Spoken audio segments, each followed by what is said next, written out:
¿Se imaginan tener al Batman que nos ofreció probablemente la mejor saga de superhéroes en los videojuegos, siendo asesinado de la manera más tonta posible? Pero para llegar a eso, primero debemos ir al inicio. Era el año 2020 cuando Warner lanzó el teaser trailer de un juego desarrollado por Rocksteady. Sí, la misma compañía que hizo los 3 juegos principales de la saga Arkham. Al ver el logo de Rocksteady junto al de DC, todos perdimos la cabeza esperando que se tratara de un nuevo juego del murciélago, pero no fue así. El teaser mostraba que la historia se desarrollaría en Metrópolis, para luego introducirnos a un peculiar grupo conformado por Deadshot, King Shark y la única y diferente Harley Quinn. En ese instante supimos que se trataba de un juego del Escuadrón Suicida, pero la sorpresa fue mayor cuando al final del tráiler vimos a un Superman malo asesinando a una persona, acompañado del anuncio del título, Kill the Justice League, junto a su fecha de lanzamiento para 2022. Esto generó intriga sobre la historia y cómo un grupo de inadaptados podría enfrentarse a héroes que básicamente son dioses. Aunque en realidad lo que más alimentaba el hype era la confianza que la gente tenía en Rocksteady por su excelente trabajo anterior con Batman. Con el paso de los meses, la recepción del título no mejoraba para nada. Pocas noticias, retrasos en la fecha de lanzamiento, mala recepción de quienes pudieron probarlo antes, pero sin duda hubo 2 noticias que hicieron explotar a la comunidad. La primera fue la confirmación de que el Batman que aparecería en este universo sería el mismo de la saga Arkham. Esto generó desconcierto entre los fanáticos, porque ya saben, el título literalmente es matar a la Liga de la Justicia. Bueno, seguro no serán tan estúpidos de matar a este Batman, tal vez lo salven de alguna manera, pensaron muchas personas como yo. La segunda noticia fue que el juego sería un juego como servicio, un modelo de negocio difícil de hacer funcionar. Y sí, el mismo error que cometió Marvel con su fallido juego de los Vengadores y que todo indicaba que se repetiría con este Escuadrón Suicida. Los días siguieron pasando hasta que a pocos días del estreno empezaron a filtrarse las escenas más importantes del juego, entre ellas la muerte de gran parte de la Liga de la Justicia, y para la mala suerte de todos, también la de Batman. Entonces llegó finalmente el día de lanzamiento, y para sorpresa de absolutamente nadie, el juego fue un fracaso total. Las quejas estaban por todos lados, en foros, en prensa especializada, en videos de YouTube, en cualquier esquina del internet estaba una mala crítica. Todos decían lo mismo, una jugabilidad repetitiva hasta el cansancio, una historia aburrida que no lograba enganchar, la obligación de estar conectado a internet sí o sí, aunque no tuvieras ni un solo amigo y quisieras jugar solo, y por si fuera poco, una propuesta descarada de expandir la historia, para que siguieras metiendo plata en un juego que ya costaba $70 del día 1. Pasó el tiempo y después de un año Warner prácticamente mató al título. Anunciaron que como el juego había generado pérdidas millonarias, no iban a sacar más contenido. Y claro, un juego como servicio, al que ya no le da servicio, básicamente se convierte en un cadáver digital. Al menos, Warner tuvo la amabilidad de ponerlo en oferta de vez en cuando a $5, para tratar de darle una última vida. Y de ahí fue cuando dije, bueno, a ese precio ni aunque sea tan malo, duele pagar. Además de que vi que las críticas en Steam mejoraron y lo ponen con reseñas positivas. Así que lo jugué y pude comprobar de primera mano si todas esas críticas eran exageradas o si realmente era tan desastroso como decían. La historia nos pone los zapatos de este grupo de criminales que tienen la misión de impedir que Brainiac conquiste la Tierra. Además de eliminar a los héroes más poderosos del planeta. Porque claro, Brainiac los está controlando, así que tienen que matar a la Liga de la Justicia. ¡Lo dijo! ¡Lo dijo! ¿Y qué les puedo decir? A mí la historia me gustó, hasta que metieron todo el concepto del multiverso o diferentes tierras como lo llaman en DC. Y siento que fue justo ahí cuando la trama empezó a volverse aburrida y complicada. Al inicio la historia no es que fuera digna de un Oscar, pero al menos era entretenida. La interacción entre los personajes y la intriga de cómo iban a derrotar a cada miembro de la liga me parecían genuinamente interesantes, pero después llega esa escena donde Flash, ya corrompido, mata a Lex Luthor, siendo él la única mente que podía tener un plan contra la liga, y de la nada deciden meter a Luthor de la Tierra 2. Ahí es cuando todo se viene abajo. A partir de ese punto, la trama y todo lo que la rodea empiezan a complicarse, pero no de una forma que te atrape, sino todo lo contrario, se vuelve más aburrida y predecible. El juego usa un tono más sencillo y cómico, y aunque muchas de las interacciones entre los personajes principales sí me daban risa, otras escenas se sienten eternas o hasta te generaban vergüenza ajena. Es ese humor de película de comedia genérica que tanto usa Marvel y que personalmente detesto. Frases super clichés, chistes forzados y diálogos que absolutamente nadie diría. Se nota que intentaron imitar el estilo de la segunda película del Escuadrón Suicida dirigida por el Jaime Pistolas. pero aquí simplemente no le salió. Lo que en la película era un humor negro bien llevado, aquí termina siendo un intento barato y torpe que más que sacarte una risa, te hace querer arrancarte los ojos de lo cringe que es. Siento que la historia fue de más a menos. Empezó bien con una propuesta arriesgada e interesante como lo era matar a los personajes más queridos del universo de DC, pero a medida que avanzaba me fue perdiendo el interés. Afortunadamente hubo algo que hizo que pudiera terminar el juego sin que se me hiciera tan pesado, y eso fueron los personajes.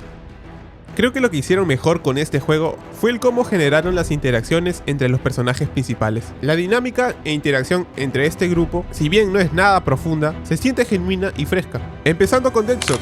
En casi todas las adaptaciones del Escuadrón Suicida, él suele ser el líder por ser el más sensato, y aquí no fue la excepción.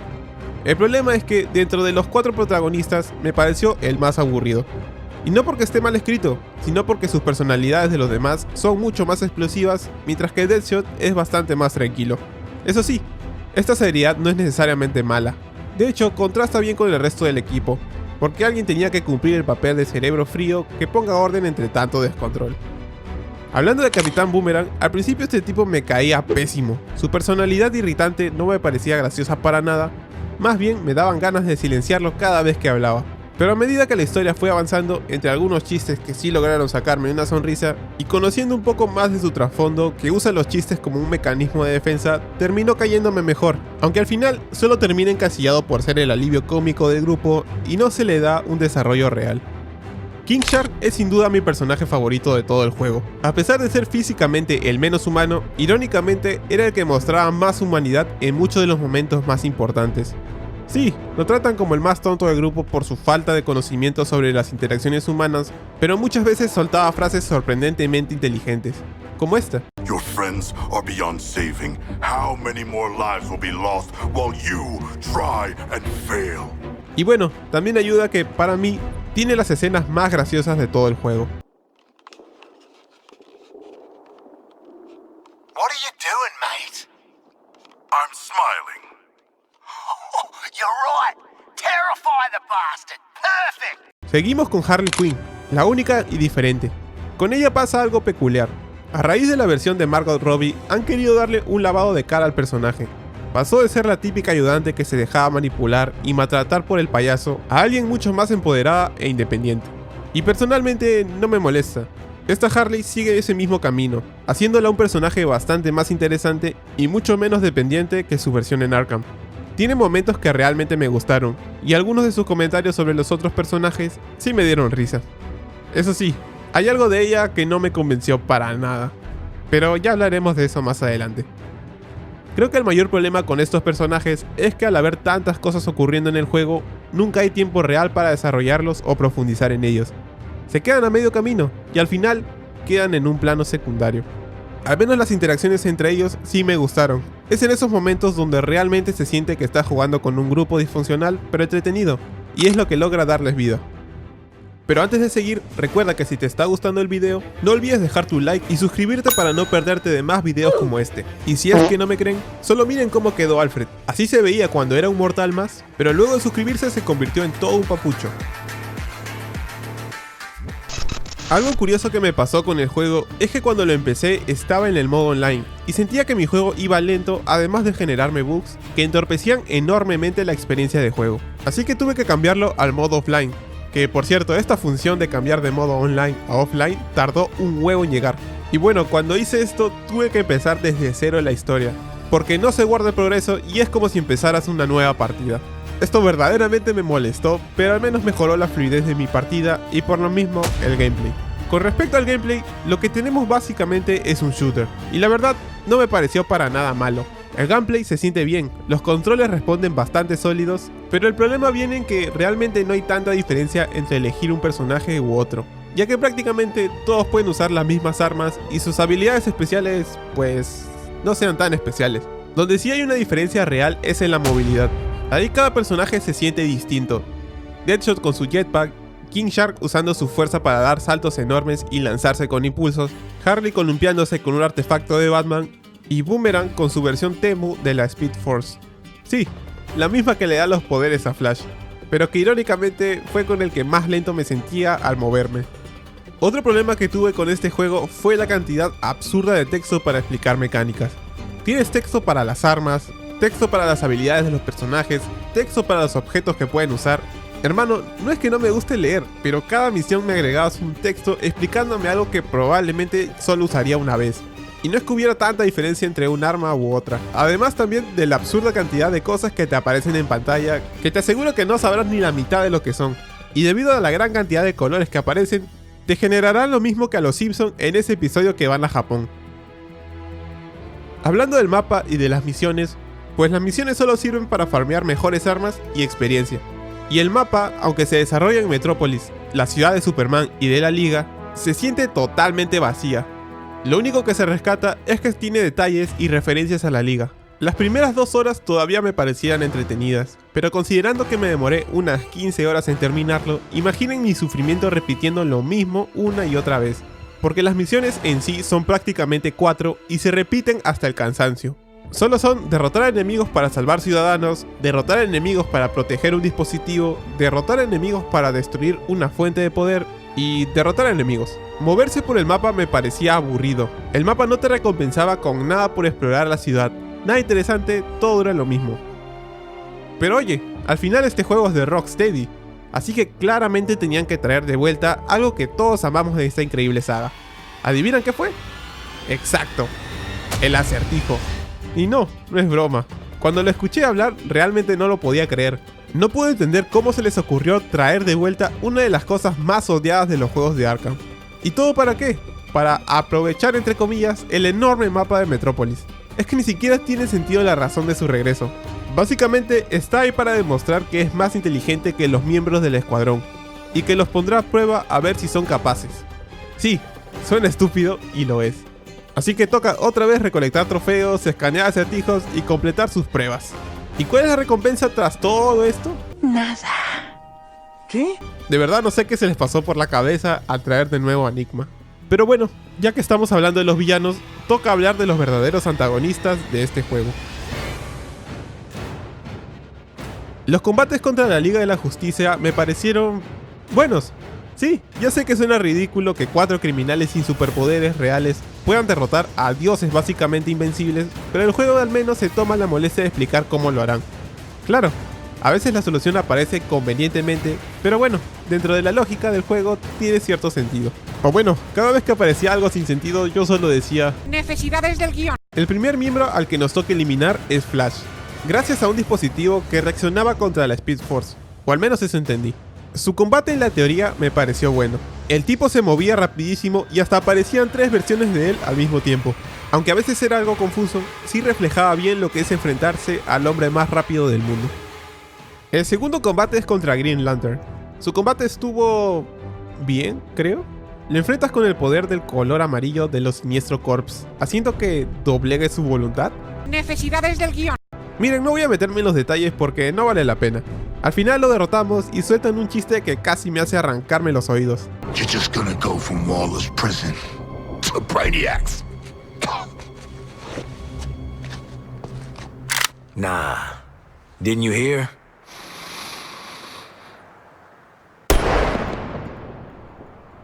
We're out on good behavior. We are not.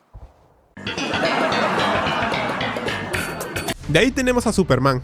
Para enfrentarlo usan una kriptonita amarilla creada por Luthor, que básicamente permite que puedas hacerle daño a puro plomazo. La batalla dentro de todo me pareció divertida y la considero el verdadero jefe final. Varios de los ataques de Superman te bajaban el 90% de la vida de un solo golpe, así que al menos sí transmitía esa sensación de estar peleando contra alguien realmente imparable. Y eso sinceramente me gustó. También tenemos que hablar de Wonder Woman, que si bien fue la única de la liga que se salvó del control del Brainiac y no tenemos una batalla contra ella, hubiera sido mejor que fuera así, para no terminar completamente desaprovechada. Siendo la heroína más poderosa después de Superman, no hace nada realmente relevante. Se supone que quería recuperar a sus amigos, pero el mismo Flash le dice que no se puede, y que la única manera era matarlos. Mientras ella andaba llorando, los demás seres ya estaban matando a diestra y siniestra. Ni siquiera el daño en el pecho que le hace Superman antes de morir tiene relevancia, porque al rato aparece como si nada. Al menos hubieran dicho que gracias a eso quedó débil y por eso el escuadrón pudo hacerle daño. Y bueno, su muerte no me causó absolutamente nada. Al final en realidad la de ninguno. En parte es obvio por qué me pasó esto. Al final yo no los conocía. Sé cuál es su esencia como personajes, pero estos en particular nunca los había visto de esta forma. Así que nunca llegué a generar un vínculo real con ellos. Por eso sus muertes no me importaron en lo absoluto. Y por eso la idea de matar a la Liga de la Justicia a mí no me molestaba en lo absoluto. Pero hubo una que sí. Una que me dolió profundamente y de hecho es la verdadera razón por la que quise hacer este video. Sí, tenemos que hablar de Batman.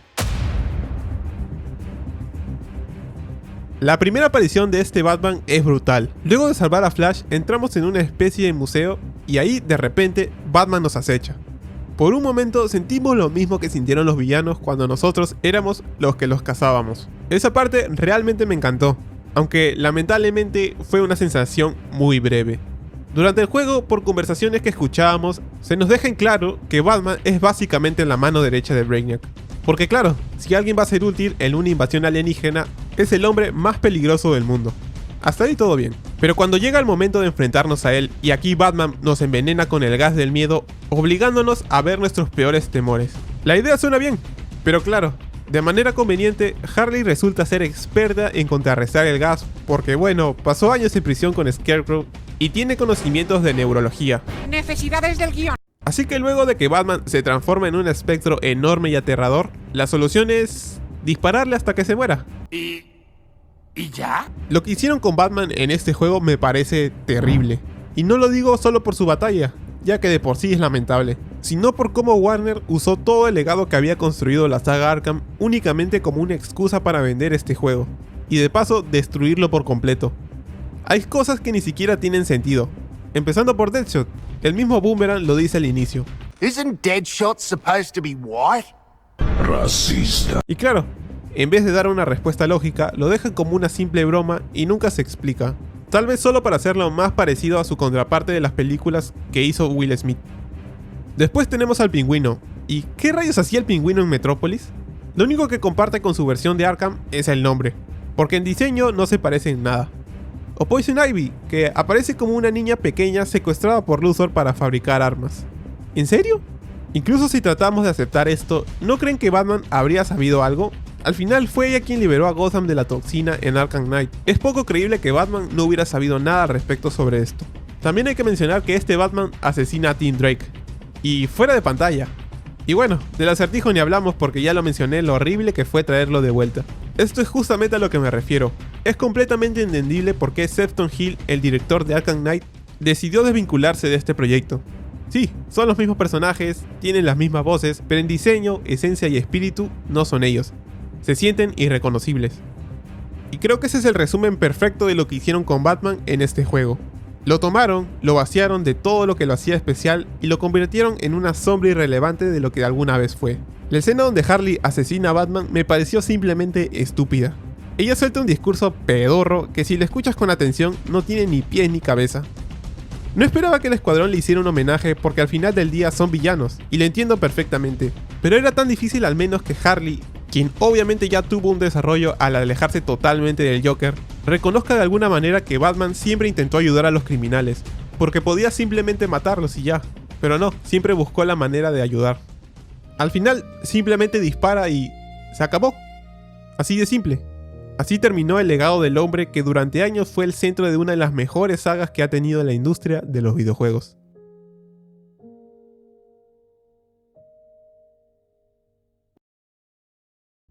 Mencioné que Superman era para mí el jefe final porque aunque Brainiac fuera la mente maestra detrás de todo, su combate es prácticamente una copia del de Flash.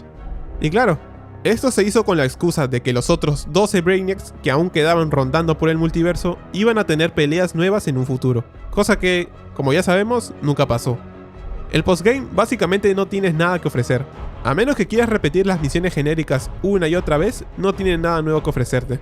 Y sinceramente no pienso hablar del contenido extra porque no me interesa ni el Joker versión generación TikTok, ni la hija de Deadshot convertida en influencer. ¿De verdad alguien pensó que esto sería buena idea? Lo único que cabe destacar de este contenido extra es que con unos dibujos todos pedorros te explican que la Liga de la Justicia fue clonada. Así que todo lo que pasó en el juego pues no tiene relevancia. Lo único que importa es que realmente sí se murió Wonder Woman. Suicide Squad Kill the Justice League me pareció un juego entretenido, pero ni cagando pagaría $70 por él.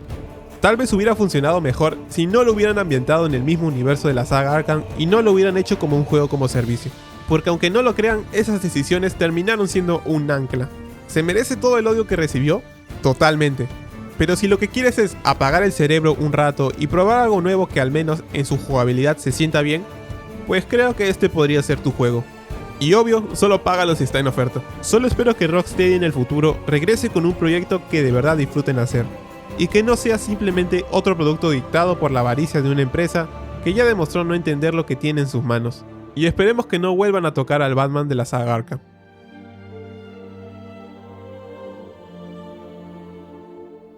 Y eso fue todo por este video. No olvides dejar tu like y suscribirte. Nos vemos en un siguiente video. Chau chau.